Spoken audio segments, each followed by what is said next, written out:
There's a mental exercise where one person will rapidly list 20 random numbers and then ask the audience to repeat back as many numbers as they can remember. What numbers are the listeners most likely to repeat back? The first and the last numbers are the ones most commonly remembered. This exercise illustrates the serial positioning effect, the tendency of a person to recall the first and last items in a series best. The items in the middle are not remembered nearly as often.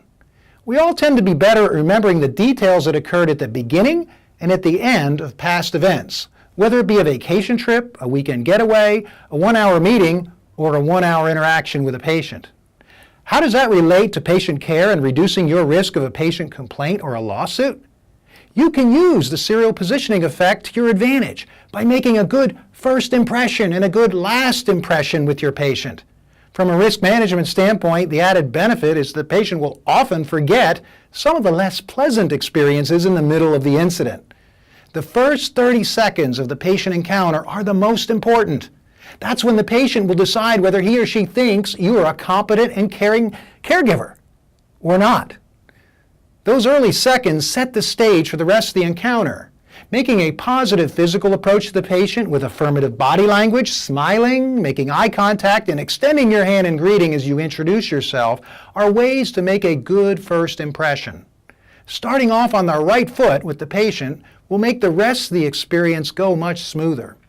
And at the end of the patient encounter, leave on a high note. Simply walk into the patient's room, look the patient in the eye, and say with sincerity that it was a privilege to serve them today and that you hope they feel better. This is when the patient is likely to smile back at you and thank you for what you did for them. This expression of gratitude from the patient back to the caregiver makes us feel good and motivates us to do an even better job the next time. We should be on our game 100% of the time in every patient encounter, but the reality is that doesn't always happen. Things don't always go so smoothly.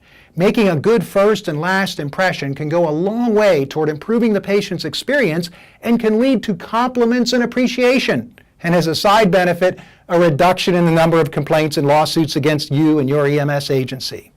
Applying the serial positioning effect to our everyday patient encounters can help us improve the patient's experience with us. Thanks for watching.